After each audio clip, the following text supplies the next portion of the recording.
oportunidad y en nuestro estudio del libro de Apocalipsis hemos llegado a este capítulo número 10. Un capítulo que viene a ser como que fuera una pausa o un interludio a los acontecimientos tan dramáticos y tan severos que han estado ocurriendo en relación del día del Señor, de los juicios de Dios al abrir los sellos y poder, al llegar a ese séptimo sello, iniciar el toque de las trompetas, y hemos llegado a este punto a la espera de la séptima trompeta. Y cada trompeta ha traído un juicio sobre la tierra, sobre la vegetación, sobre las aguas, sobre las lumbreras, sobre los mismos hombres, con invasión de demonios que infringen castigo, infringen dolor, infringen muerte. Aparte de la apertura de los sellos que han traído hambre, guerra y aflicción a toda la humanidad. Y en medio de toda esta secuencia de juicios que marcan el día del Señor, recuerde usted que la palabra de Dios habla acerca de que el día del Señor es un día de angustia, un día de dolor grande y terrible. Es el día del Señor. Le recuerdo, la iglesia de Cristo no esperamos el día del Señor, sino lo que nosotros esperamos es el arrebatamiento de la iglesia, esa manifestación gloriosa que el Señor tendrá en las nubes, donde su iglesia será arrebatada.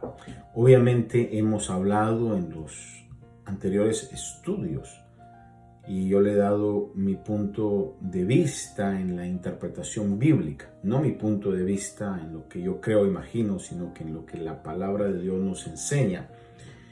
Y es de que habrá una gran cantidad de gente que tuvo el conocimiento o tiene el conocimiento del Evangelio de Cristo, muy importante esto, el conocimiento del Evangelio de Cristo, pero no ha tenido la decisión, la determinación y un genuino arrepentimiento. No ha llegado con un corazón genuinamente arrepentido delante del Señor para poner su vida delante del Señor y que Él sea nuestro Señor. Y esta gran cantidad de gente, mucha de esta gente en las iglesias, o que han asistido a las iglesias, o que fueron de niños y de jóvenes a las iglesias, aún gente que quizás hasta le estuvo en algún momento involucrado en las cosas de Dios, pero que se apartó.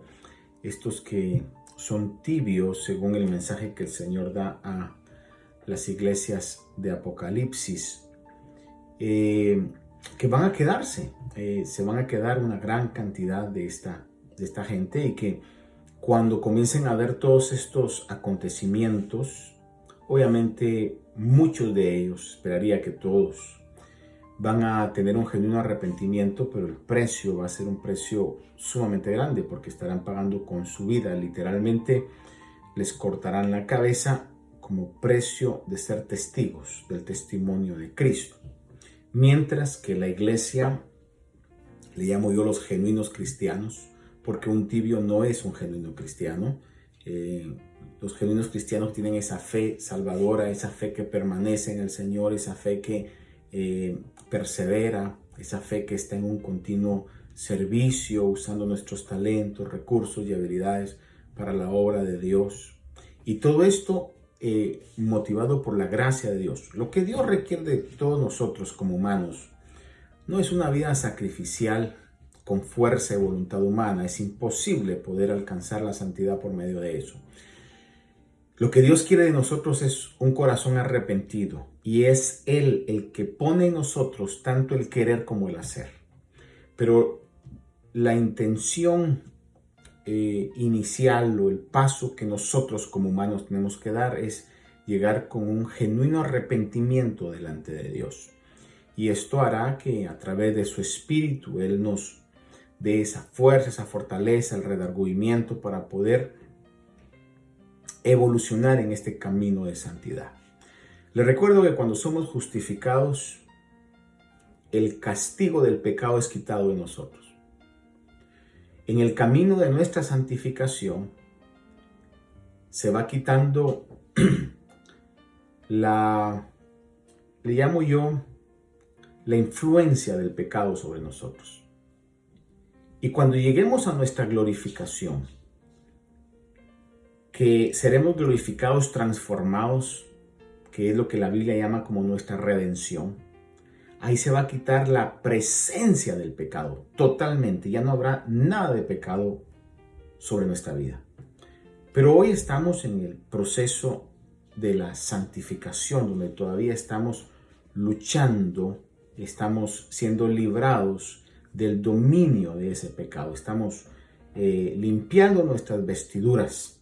Y en el momento en que estemos en esa actitud de irreprensibilidad, de buscar la santidad de Dios con ese genuino arrepentimiento, cuando el Señor venga, seremos arrebatados y ahí se va a quitar la presencia del pecado en nuestras vidas. Entonces, en el libro de Apocalipsis estamos viendo que cuando la iglesia sea arrebatada van a venir una gran cantidad de juicios manifestados en los sellos, en las trompetas. Y hemos llegado al toque de la sexta trompeta, donde podemos ver que esos 4 ángeles que comandaban ese ejército de 200 billones de criaturas infernales son desatados y comienzan a infligir esa muerte a la tierra.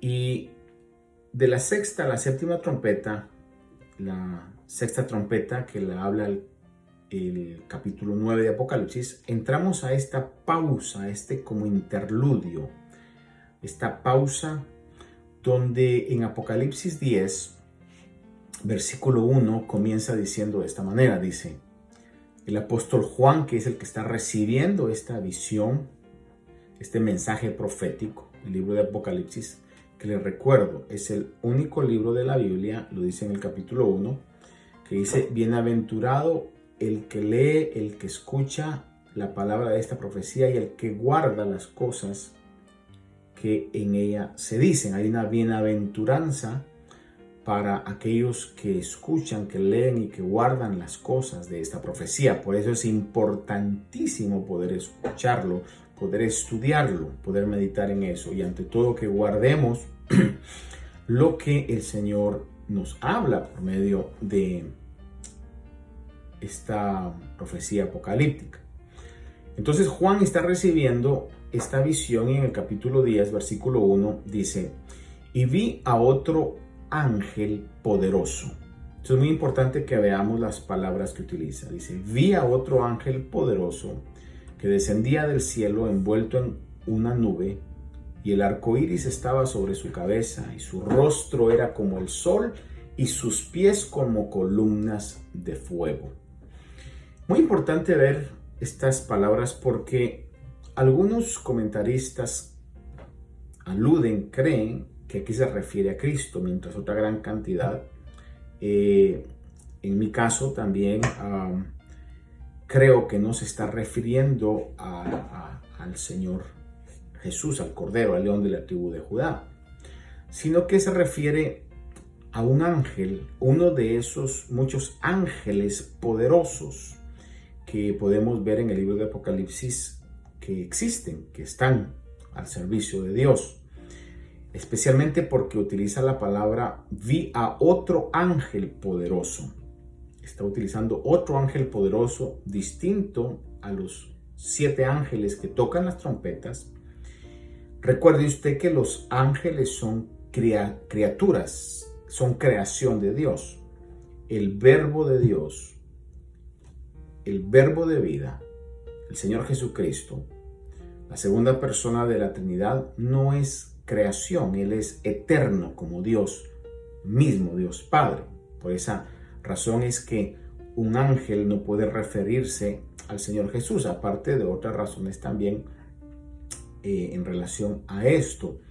Dice que este ángel poderoso, o otro ángel poderoso, descendía del cielo envuelto en una nube y el arco iris estaba sobre su cabeza. La mención del arco iris posiblemente sea un recuerdo a que Dios es un Dios de pactos. Recuerde que el primer arco iris fue el recordatorio, la señal del pacto que Dios hace con Noé y con la humanidad, de que no destruiría la tierra una vez más por medio de agua. Sin embargo, ahora podemos ver que el Señor está tomando posesión de lo que es suyo cuando está abriendo los sellos de ese libro que es como la escritura, o en inglés le llaman el title deed del universo, y el Señor está tomando posesión de Satanás, del príncipe de este mundo. Está recobrando, obviamente con esa fuerza y ese poder, porque Él es el Todopoderoso, está recobrando lo que legítimamente es de Él.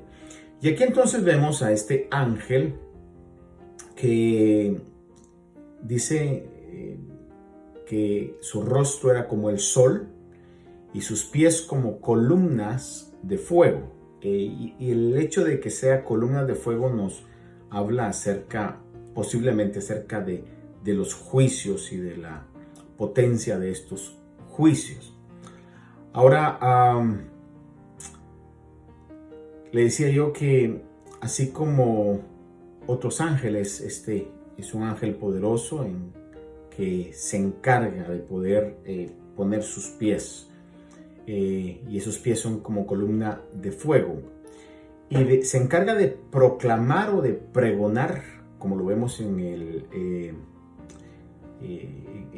más adelante, poder dar un anuncio. Estos ángeles, como le decía yo, aparecen en el libro de Apocalipsis. Por ejemplo, el capítulo 5, verso 2, dice: y vi a un ángel poderoso, vea, otro ángel poderoso, y no necesariamente por decir que era un ángel poderoso está hablando de que es el Señor Jesús.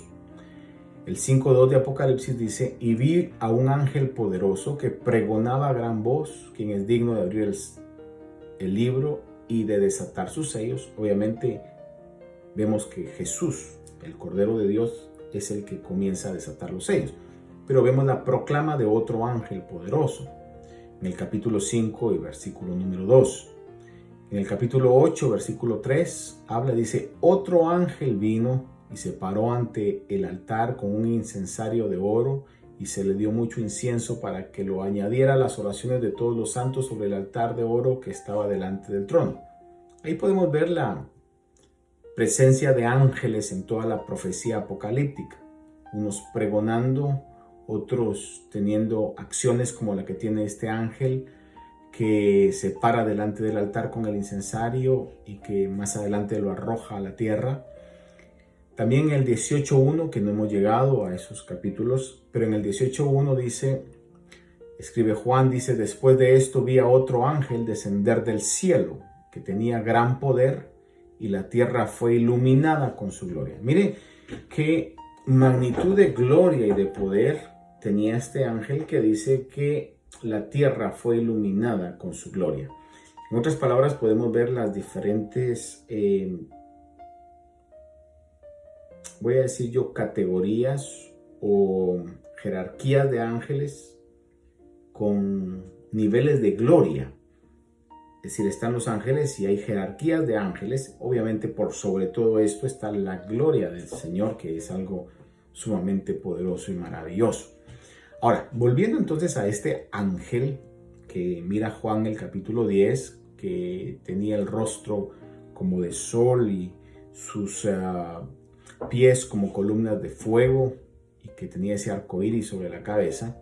En el versículo 2 de Apocalipsis 10:2, dice que tenía en su mano un librito abierto. Recuerde, cuando habla del libro, está hablando de ese tipo de libro que en aquel tiempo eran rollos.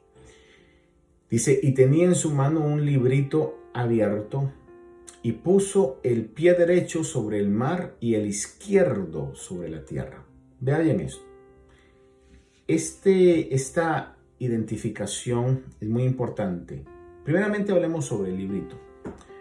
El librito, hay algunos comentaristas, algunos teólogos que piensan que se trata de un libro diferente al que se ha estado desatando, al rollo que tiene los 7 sellos. Algunos piensan que es un libro diferente, que el rollo que el Cordero está quitando los sellos. Sin embargo, también otros piensan que puede referirse al mismo rollo que tiene los sellos, ¿verdad? No hay nada claro sobre esto, la Biblia no lo aclara. Lo que la Biblia no lo aclara no lo vamos a inventar. Diferentes opiniones al respecto. Sin embargo, este libro que tiene este ángel poderoso en la mano, obviamente es parte de los juicios que vienen en el día del Señor. Y el posicionamiento de este ángel, que lo vemos que dice que el ángel pone un pie sobre el mar y otro pie sobre la tierra, obviamente manifiestan una actitud de posesión. Mire, la posición manifiesta una actitud de posesión. Es decir, que esta actitud es como tomando posesión, como diciendo esto es mío, esto es de Dios, ¿verdad? La posesión que Dios está retomando de lo que es suyo y que le fue usurpado. Recuerde usted que Dios le entrega la tierra a Adán, le dio el huerto para que lo cultivara, Dios se lo dio, pero el hombre lo pierde, Satanás lo roba. Y entonces en el día del Señor Dios comienza a tomar posesión, retomando una vez más lo que por derecho es de él, que Satanás había robado. Recuerde usted que Satanás vino para robar, matar y para destruir, como lo habla en el libro de Juan, la carta a Juan. Perdón, el Evangelio de Juan. Y el Señor ahora comienza a retomar lo que es suyo. Por eso es importante ver esa posición en la que se posiciona para poder posesionar, ¿verdad? Dando un mensaje de que está posesionando no solamente lo que es suyo en la tierra, sino también lo que es suyo en el mar. Interesante saber que hasta el día de hoy es mínima la parte del mar que ha sido explorada. Es decir, del planeta Tierra la mayor cantidad de espacio se encuentra cubierto de agua. Y el Señor pues toma posesión de todo. Es el mensaje que nos está dando este ángel. Y en el versículo 3 y versículo 4 dice: y gritó a gran voz. Mire, cuando yo comienzo a ver todo el estudio del cielo, donde hay truenos, relámpagos, luces y voces que salen, me doy cuenta que el cielo para nada va a ser aburrido. Esa imagen que en algún momento se ha concebido del cielo, todos con las manitas así enfrente de nosotros y cantando un canto muy solemne, creo que va a ser la gran sorpresa para aquellos que lo concibieron de esa manera o lo creen de esa manera. Es un lugar donde, hermano, hay música, hay sonido de arpa, de trompetas, una cosa, voy a decir yo, loud, de alto volumen, ¿verdad? Y aquí este ángel dice que gritó a gran voz. Es decir, que no fue una palabra, no es como yo estoy hablando en este momento, sino que gritó a gran voz. Dice, como ruge un león. Cuando leo esto me recuerdo cuando yo estaba niño joven. Mi abuela vivía como a diría yo, 1,5 millas de un zoológico. 1,5 millas de distancia de un zoológico. Y obviamente en el zoológico pues habían leones. Y todavía puedo transportarme y poder escuchar cómo, especialmente por las tardes, si mi memoria no me traiciona, se oían y no los rugidos de leones, sino que eran una especie como de mugidos, ni siquiera era el rugir del león. Y en casa de mi abuela los escuchábamos eso, y era como a 1,5 millas de distancia. Ahora imagínense este ángel que dice que rugió como un león, el rugido del león, que es algo, yo a un león que ruja realmente no creo haber tenido esa experiencia, pero ha de ser algo sorprendente el volumen y la proyección de poder que tiene. Dice que gritó a gran voz este ángel como ruge un león, es decir, fue algo tremendo. Y cuando gritó, los 7 truenos emitieron sus voces. Por eso le digo yo que el cielo de aburrido no tendrá, pero ni una pizca. No habrá nada de eso, hermano. Es un lugar de muchas sorpresas, de algo sorprendente. Dice, cuando gritó, los 7 truenos emitieron sus voces. Lo más cercano que yo tengo a este tipo de efecto es como cuando, por ejemplo, en el 4 de julio aquí en Estados Unidos, usted va a ver un show de esas luces de bengala, el fireworks show, y de repente uno mira que sale un mortero, un firework, ¿verdad? Y de repente explota, tira otros y otras explotan, o sea, como que son fireworks inside the fireworks, como que son cohetes, ¿verdad? O bombas adentro de esas bombas. Y aquí es lo más cercano que puedo ver a esto, hermano, que este ángel grita como un rugido de león y los 7 truenos como que obedecen a eso y dan sus voces. ¿Qué dijeron? Es un gran misterio. Simplemente la palabra nos dice que emitieron sus voces. Dice, después, versículo 4, de que los 7 truenos hablaron, iba yo a escribir. Es decir, que fue algo que Juan escuchó, fue algo que Juan entendió y que fue algo que Juan iba a escribir, porque la orden que Juan tenía era que escribiera la profecía, porque la iba a enviar a las 7 iglesias. Él estaba actuando en este momento como el siervo de Dios, como el profeta de Dios que iba a llevar esta palabra profética a las iglesias y que la sigue llevando por medio de sus escritos a la iglesia de Cristo el día de hoy. Juan está escribiendo, pero dice, iba yo a escribir cuando oí una voz del cielo, no dice qué voz, posiblemente la voz de Dios, que decía, sella las cosas que los 7 truenos han dicho y no las escribas. En otras palabras, eso está sellado porque Juan no lo escribió. Lo que Juan escribió no está sellado. Los únicos detalles que no son específicamente claros a nuestra vida porque Dios así no ha querido, el nombre del ángel, es decir, ese tipo de detallitos, ¿verdad? Si el libro es el mismo libro o es otro libro, Dios así quiso, ¿verdad? Y son cosas que por alguna razón Dios no puso los detalles en la profecía. Pero la voz de los 7 truenos, ¿qué esos 7 truenos dijeron? Es un misterio porque Juan no lo escribe, no está escrito, no sabemos qué es lo que los 7 truenos dijeron. En otras palabras, el mensaje de estas voces quedaría oculto hasta el tiempo que Dios quiera revelarlo. Situaciones similares como esta las encontramos, por ejemplo, en el libro de Daniel, el capítulo 8, verso 26. Dice, y la visión de las tardes y de las mañanas que ha sido relatada es verdadera.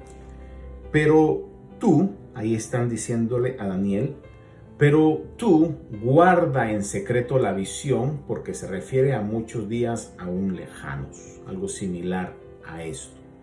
El secreto de esta visión de Daniel era para los días cuando la visión apocalíptica comience a manifestarse. El libro de Daniel y el libro de Apocalipsis tienen una similitud o una complementación entre ellos. Y a Daniel le dicen, guarda en secreto la visión porque se refiere a muchos días lejanos. Daniel 12:4 también este pasaje habla y dice, pero tú, Daniel, guarda en secreto estas palabras y sella el libro hasta el tiempo del fin. Añade, dice, muchos correrán de aquí para allá y el conocimiento aumentará. En relación a este versículo, algunos han dicho que se refiere al conocimiento natural, al conocimiento de todo lo que hoy vemos. Bueno, en cierto sentido es una realidad de que el conocimiento ahora se está duplicando a pasos agigantados, hermanos, en las últimas décadas.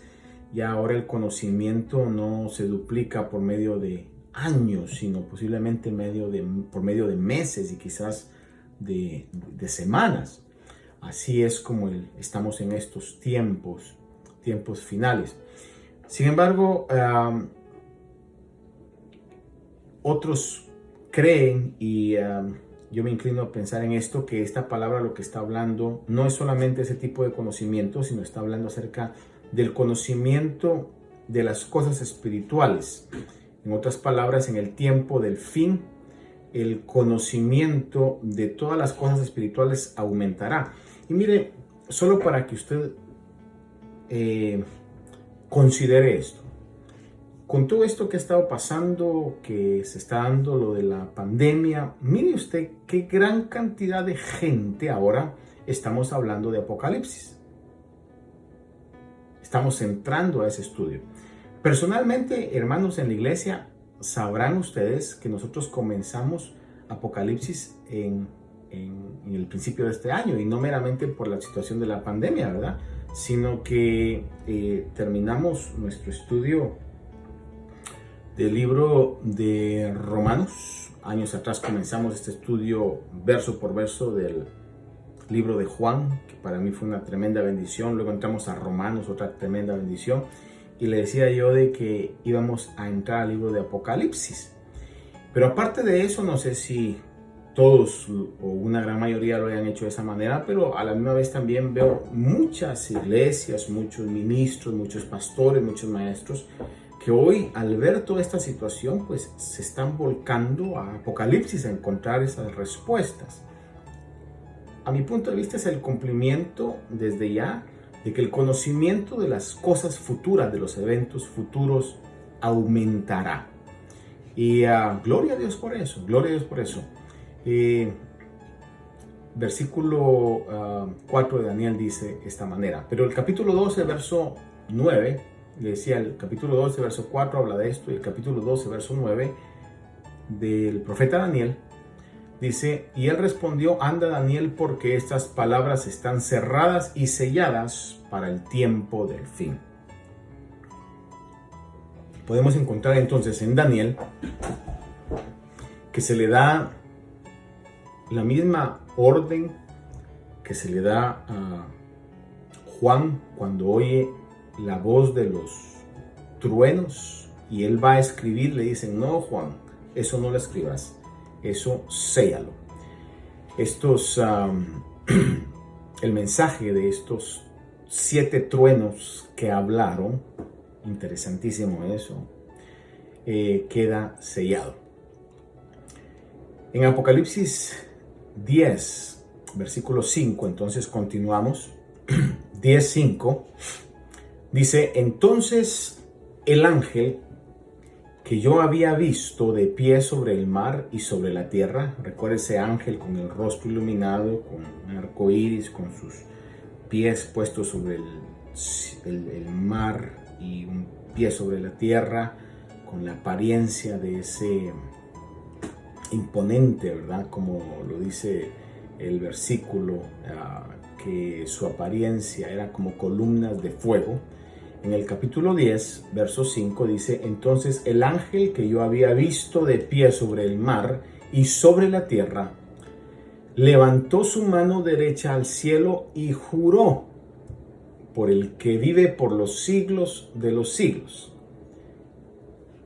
quien creó el cielo y las cosas que en él hay, y la tierra y las cosas que en ella hay, y el mar y las cosas que en él hay, que ya no habrá dilación, o sea, ya no habrá más espera, sino que en los días de la voz del séptimo ángel, recuerde que a este punto no hemos llegado a la séptima trompeta, y lo que este ángel está diciendo con un juramento, esa es otra de las consideraciones por las cuales yo me inclino a pensar como otros, que aquí no está hablando del Señor Jesús, si no hubiera jurado por él mismo, sino aquí está jurando por Dios, por el Creador. Este ángel poderoso está jurando por medio de quien creó los cielos y las cosas que hay en él, la tierra, las cosas que hay en ella, el mar y las cosas que en él hay.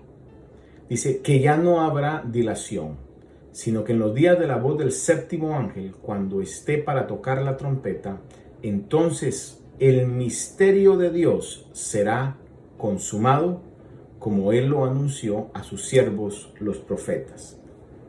Está diciendo, cuando la séptima trompeta suene, esto se acaba. Es lo que en términos teológicos se llama, o en términos lingüísticos se llama vernacular, ¿verdad?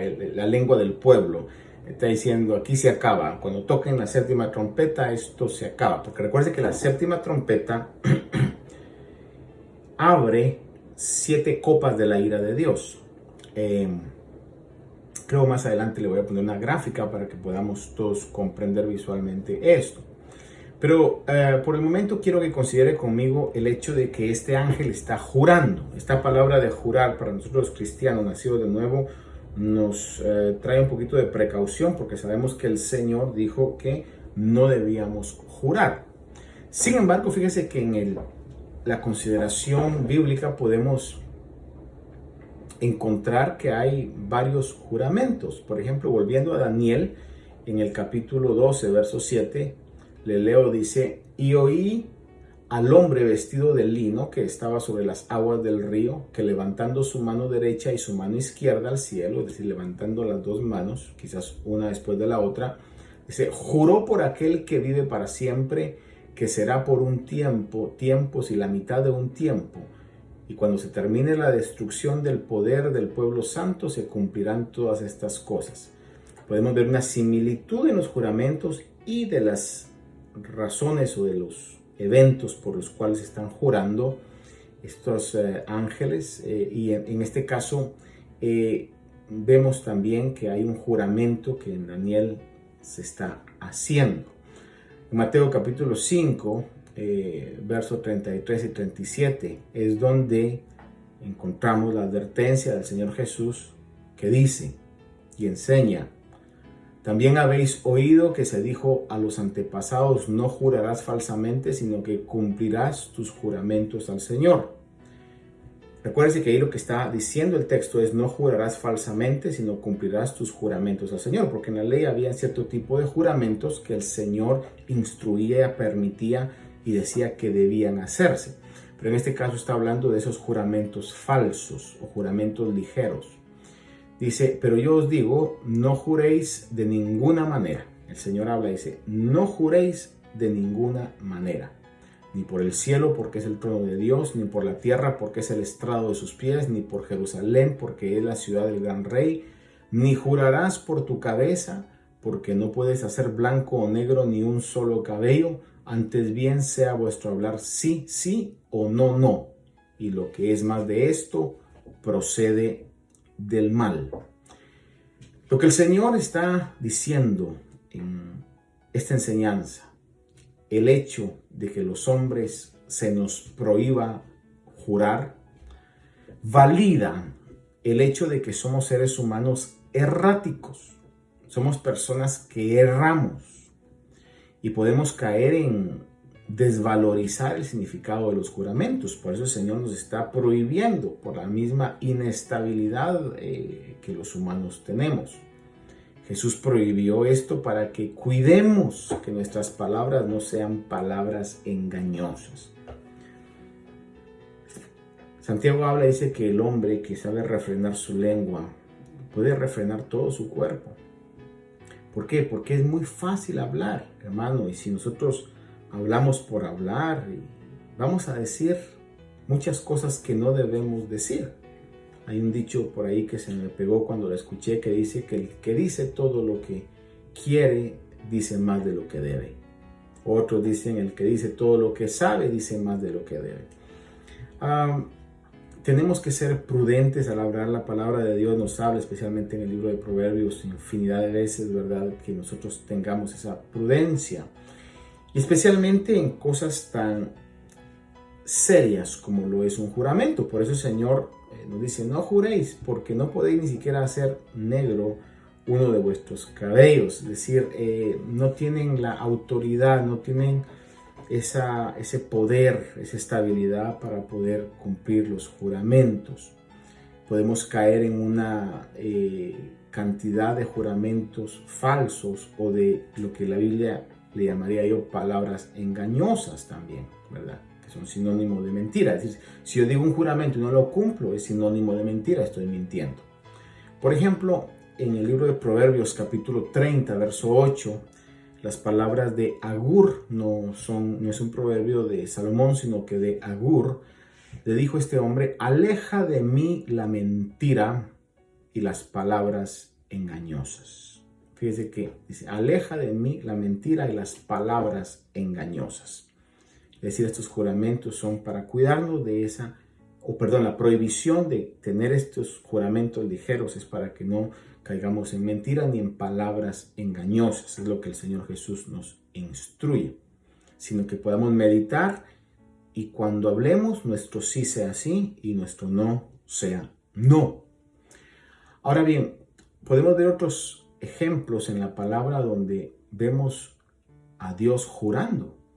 Por ejemplo, Dios juró por Él mismo cuando le hizo el pacto a Abraham, que a través de él, que tendría una descendencia y a través de su descendencia serían benditas todas las naciones.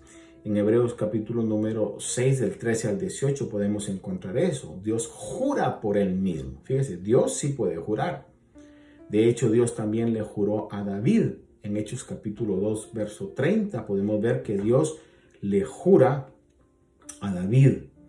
Entonces, Dios sí puede jurar. ¿Por qué? Porque Dios sí tiene la solvencia, Dios tiene la estabilidad para poder cumplir lo que Él ha jurado.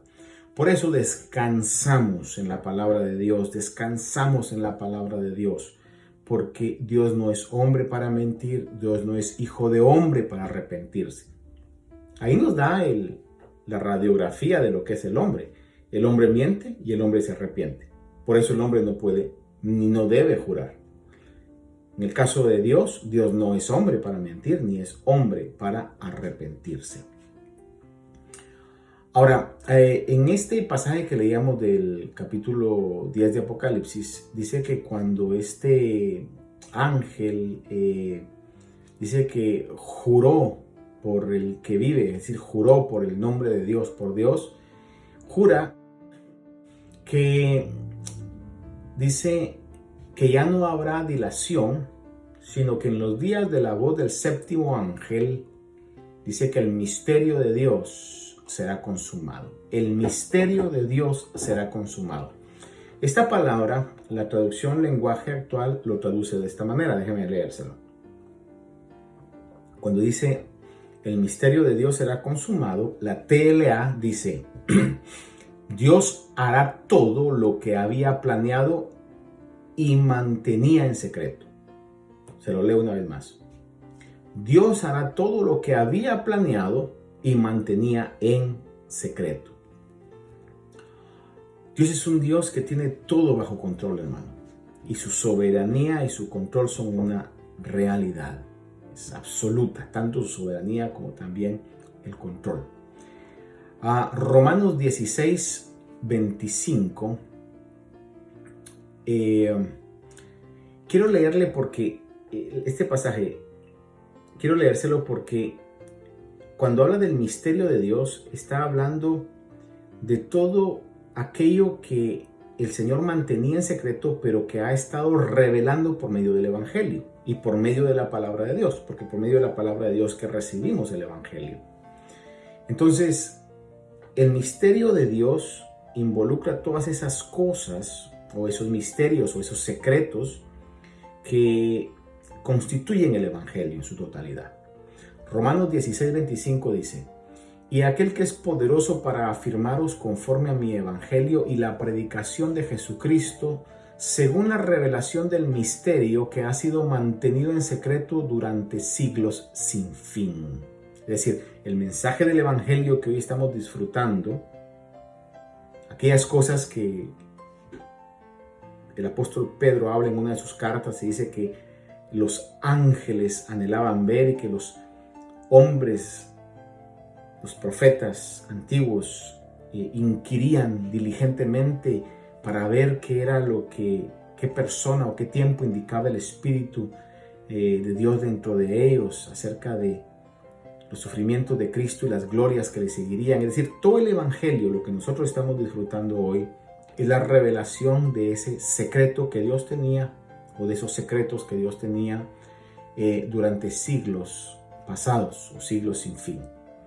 Efesios 3, del 4 al 6, dice el apóstol Pablo hablando: en vista de lo cual, leyendo, podréis comprender mi discernimiento del misterio de Cristo, que en otras generaciones no se dio a conocer a los hijos de los hombres, como ahora ha sido revelado a sus santos apóstoles y profetas por el Espíritu, a saber que los gentiles son coherederos y miembros del mismo cuerpo, participando igualmente de la promesa en Cristo Jesús mediante el Evangelio.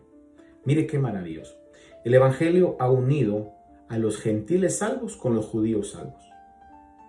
El Evangelio ha unido, y de esos dos pueblos que no tenían nada que ver, ha hecho un solo pueblo. Y es parte del misterio del Evangelio.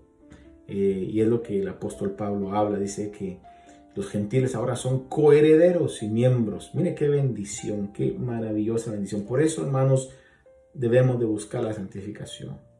Debemos de anhelar que la palabra de Dios pueda abundar en nosotros y podamos nosotros tener esa llenura constante del Espíritu Santo en nuestra vida.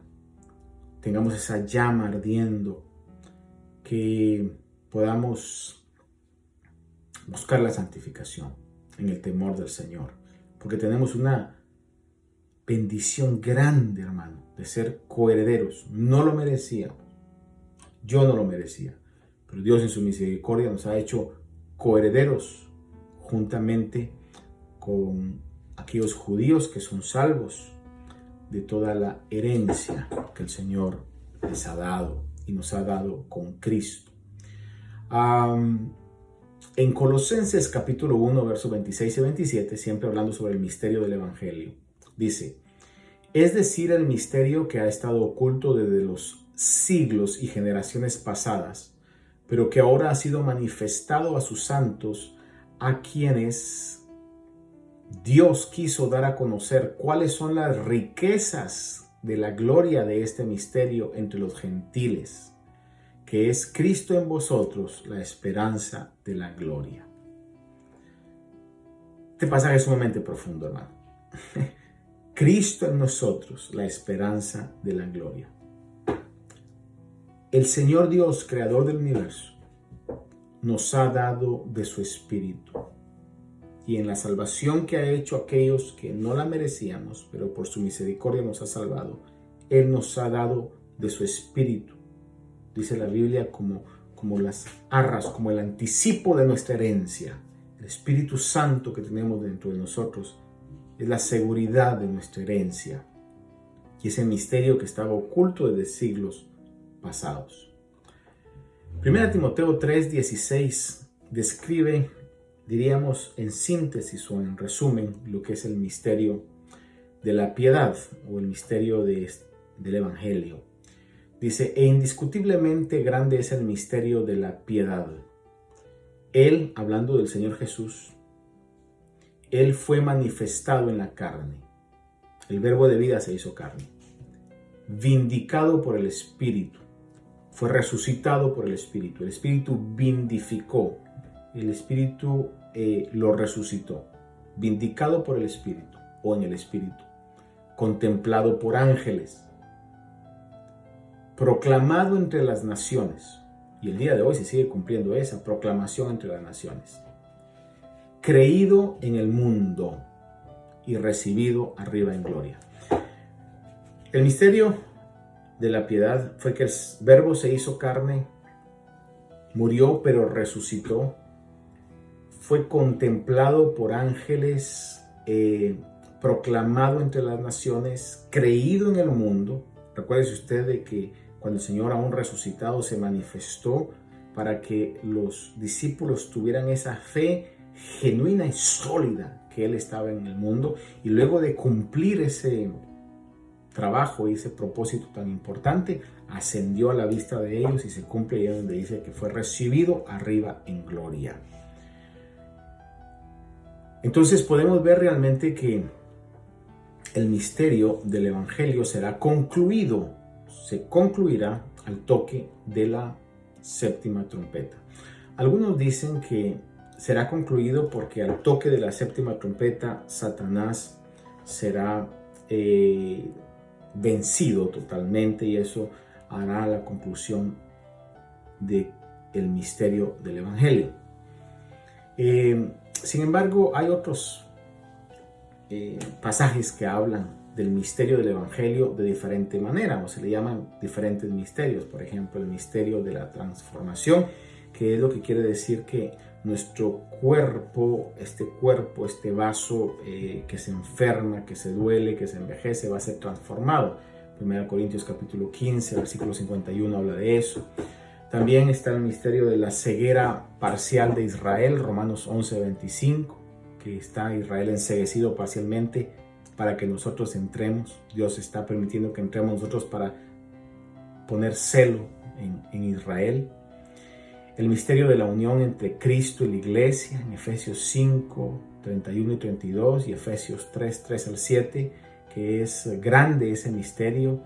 Pero Pablo dice, hablo de este misterio donde el hombre dejará a su padre y a su madre y se unirá a su mujer. Dice, hablo acerca de esto en referencia a Cristo y la iglesia. Es decir, está hablando de que de esa misma manera el Señor nos ha unido con Él. También en Tesalonicenses, 2 Tesalonicenses capítulo número 2, habla del misterio de la iniquidad, que es el misterio de la maldad que tendrá su cumplimiento en la revelación del anticristo. Luego en Apocalipsis habla del misterio de las 7 estrellas, de los 7 candeleros, iba a decir candelabros, por eso me equivoqué. El misterio de las 7 estrellas y los 7 candelabros de oro en Apocalipsis 1, o el misterio de la mujer y la bestia en Apocalipsis capítulo número 17, versículos 5 al 7. Y también el misterio del reino de Dios y de Cristo, o del Evangelio, que se manifiesta en diferentes escrituras. Por ejemplo, le voy a leer una en Marcos 4:11, dice, y les decía, a vosotros se os ha concedido o se os ha sido dado el misterio del reino de Dios, pero los que están afuera no lo reciben sino en parábolas. Es decir, que cuando habla del misterio del Evangelio está hablando de todos estos secretos que constituyen el Evangelio, estos misterios que constituyen el Evangelio, que cuando la trompeta 7 suene, tendrán su cumplimiento final. Ya no habrá más espera para el cumplimiento de todas estas promesas y también estos juicios. Muy importante eso. Habrán promesas, habrán bendiciones. Voy a ponerlo a este punto. Habrán grandes bendiciones, pero también terribles juicios, aún más y tan terribles como los que hemos visto en la apertura de estos sellos y el toque de las trompetas. El toque de la séptima trompeta desatará los juicios de las copas de la ira de Dios, que culminarán el plan de Dios para con la humanidad. A esto déjeme ponerle esta gráfica. En esta gráfica quizá nos ayude a poder comprender un poco más cómo es que se desarrolla esto. Si usted mira, en la columna de arriba están los sellos o los seals, ¿verdad? Que son los primeros que comienzan a desatarse, desde el 1 al 7. Y cuando se desata el séptimo sello, este séptimo sello lo que hace es que comiencen a sonar 7 trompetas. En otras palabras, el séptimo sello lo que contiene son el toque de 7 trompetas.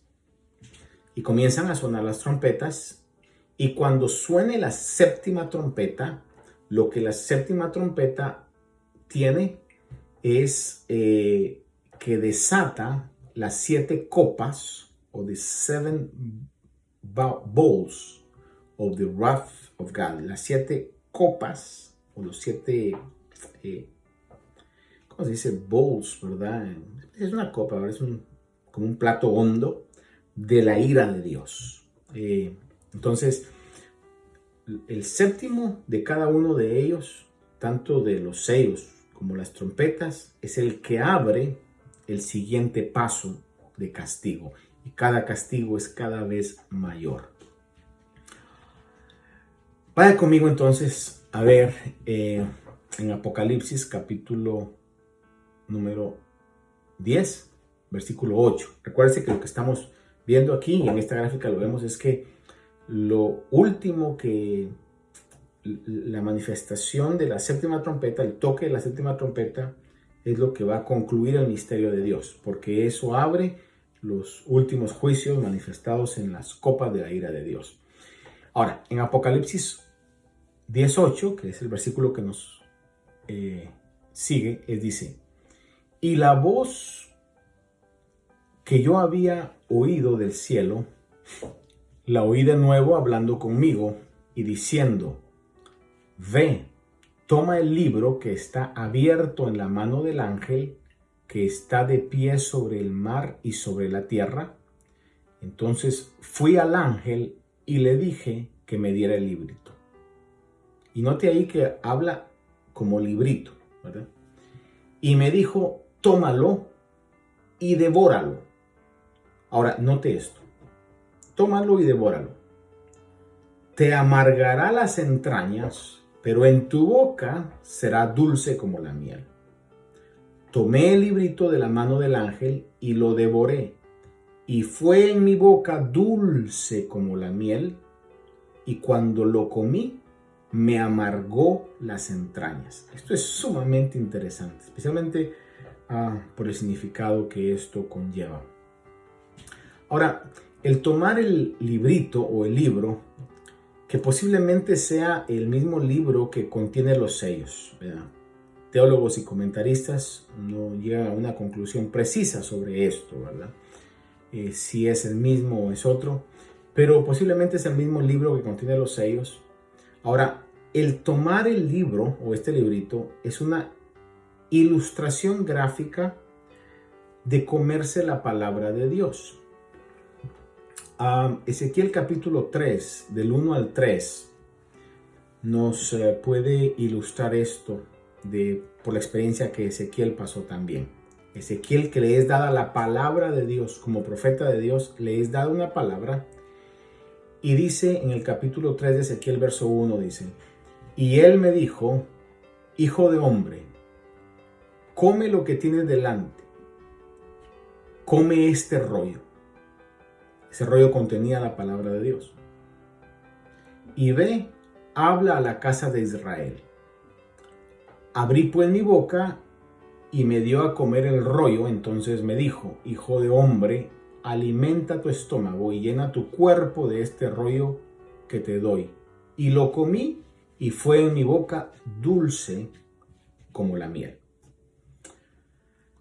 Esta reacción que Juan tiene, que Ezequiel también tuvo al comer ese rollo, esta reacción que Juan tiene de lo dulce y lo amargo, que fue dulce cuando se lo comió y amargo cuando le llegó a su estómago, parece referirse, según algunos, alguien escribía ahí, a un dicho hebreo, lo que se podría llamar un hebraísmo, con referencia a la dulzura del conocimiento. Especialmente el conocimiento que viene de parte de Dios, que cuando tenemos alguna revelación, y cuando hablo de revelación no estoy hablando de que Dios me habló, sino que entendemos la palabra de Dios, la revelación de Dios, la palabra profética más segura. Cuando entendemos algo es, wow, maravilloso, nuestros ojos se abren y decimos, wow, no sé qué expresión usted utilice, tremendo, bonito, no sé, un wow le sale a usted, ¿verdad?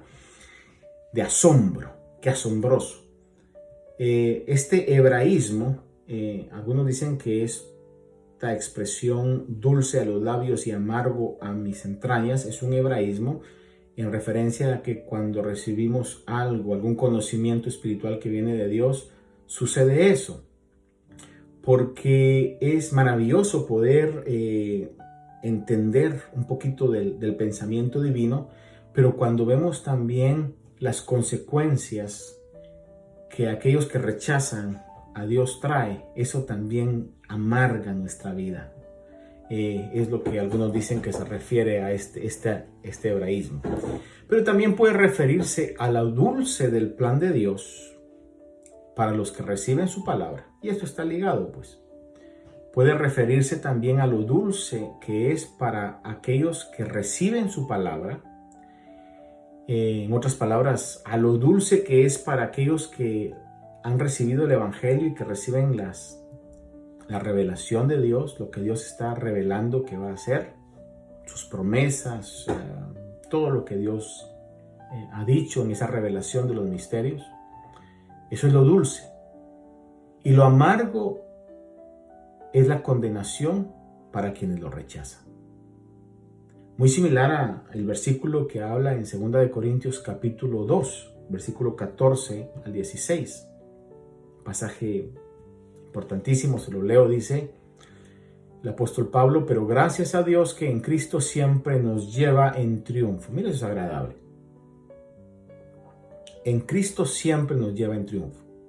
Y aquí déjeme hacer una pausa. Posiblemente usted dirá: pero ¿cómo va a estar en triunfo en medio de esta situación? Hermano, lo que Dios hace en medio de las pruebas es mucho más maravilloso que lo que podemos alcanzar nosotros en medio de las bendiciones. Cuando hay pruebas, Dios trabaja de una manera más especial nuestra vida.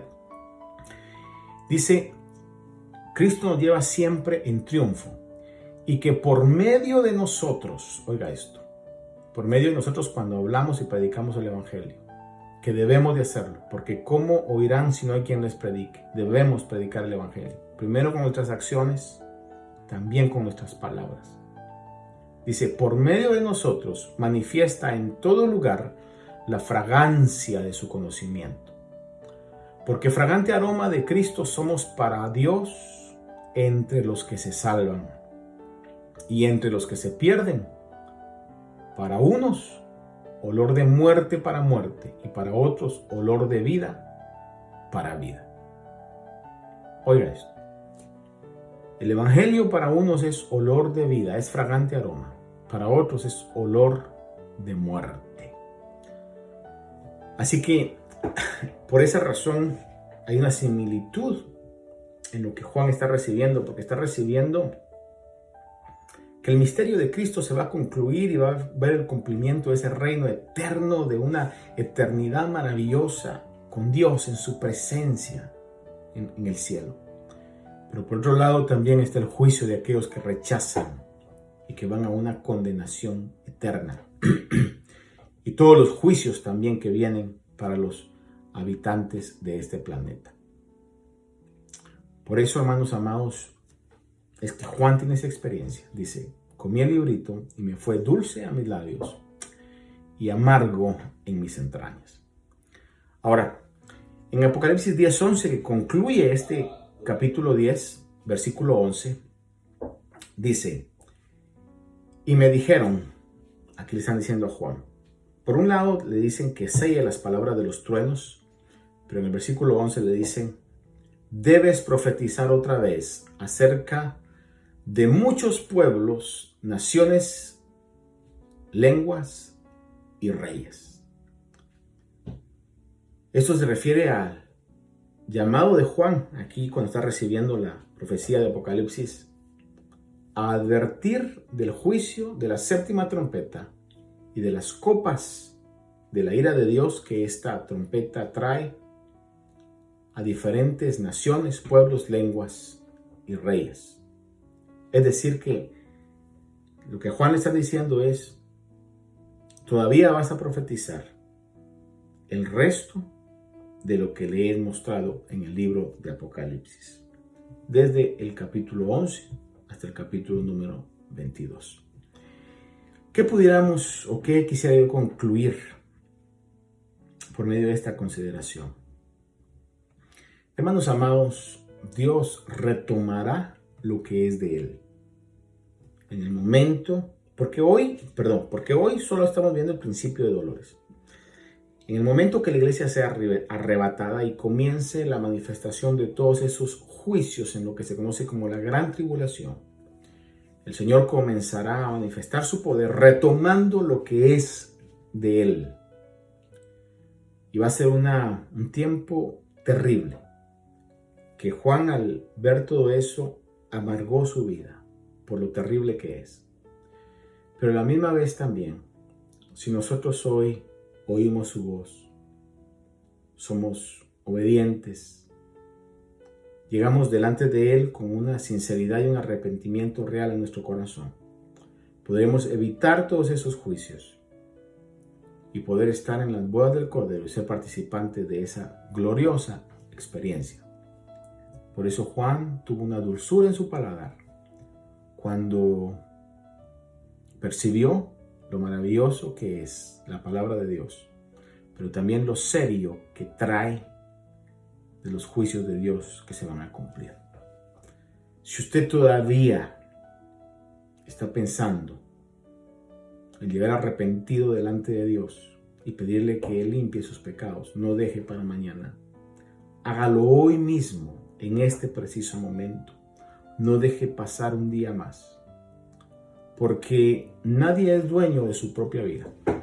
Por eso el Señor Jesús prohibió que juráramos, porque ni usted ni yo podemos jurar, porque no sabemos ni siquiera si el día de mañana vamos a estar vivos para cumplir nuestros juramentos. Por eso hoy necesitamos asegurar nuestra eternidad. Y si usted no lo ha hecho, hágalo en este momento. Haga una oración con todo su corazón y dígale a Jesús que por medio del sacrificio que Él hizo en la cruz, por medio de su sangre, perdone sus pecados. Alguien dijo, todo pecado, la ley del universo es que todo pecado tiene que ser castigado. Oiga esto, todo pecado debe ser castigado. Ya sea que el castigo caiga sobre usted y sobre mí, o el castigo caiga sobre el Señor Jesús en la cruz del Calvario. Que el castigo que era para usted y para mí caiga sobre el Señor Jesús en la cruz del Calvario. Yo escojo que mi castigo caiga sobre Él. ¿Qué usted va a hacer? Si no ha hecho a Jesús el Señor y Salvador de su vida, hágalo en este momento. Oremos. Padre, en esta hora te bendigo y te doy gracias, Señor, porque enriqueces nuestra vida con tu palabra. Sé, Señor, que al considerar los eventos que pasarán, tú cada vez manifiestas más, Señor, tu poder a nuestra vida. Amado Dios, permítenos ser tenidos por dignos, Señor, de huir, de escapar de estas cosas, amado Dios. Que hoy, que tu misericordia está sobre nosotros, podamos, Señor, abrazar tu misericordia, tu gracia y tu bondad. Saber, Señor, que aún porque pecamos, porque somos pecadores, podemos llegar pidiéndote perdón y rogarte, Padre, que tu sangre preciosa limpie nuestra vida de pecado, y porque tu palabra lo dice, Señor, tu sangre preciosa, la sangre de Jesucristo, nos limpia de todo pecado. Gracias, Señor, por ese sacrificio. Te bendigo, Señor, y te pido que aquellos que hoy día están haciendo con sinceridad y con un genuino arrepentimiento y palabra de verdad una oración, Señor, pidiéndote perdón, sus pecados sean perdonados, Señor, y que escribas su nombre en el libro de la vida.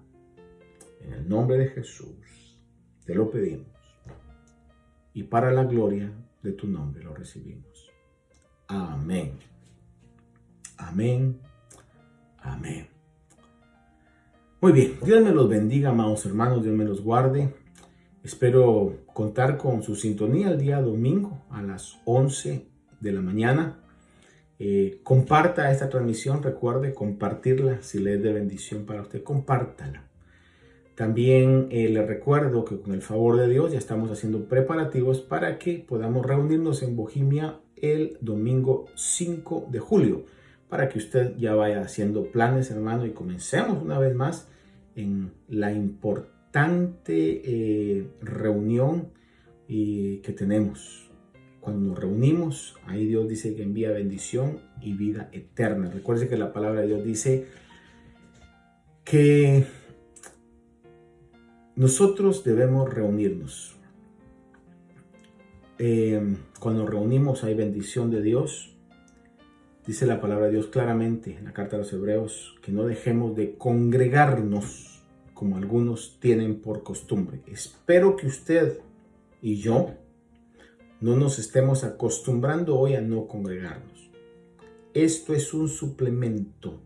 Esto no es lo que Dios ha diseñado para su iglesia. Necesitamos nuestra presencia física, en cuerpo, alma y espíritu, unos a otros. Así que primero Dios, con el favor de Dios, ya estaremos el 5 de julio, porque hoy por las regulaciones que hay a nosotros como iglesia, por el tamaño y los congregantes, no hace un sentido práctico el poder congregarnos con esta capacidad nada más. Pero esperamos que el 5 de julio ya esté bien esto. Y si no llegara, pues de una u otra manera vamos a adaptarnos para que podamos reunirnos en Bohemia el 5 de julio. Muy bien, Dios me los bendiga, hermanos. Recuerde, comparta esta transmisión y les espero el día domingo con el favor de Dios a las 11 de la mañana. Amén.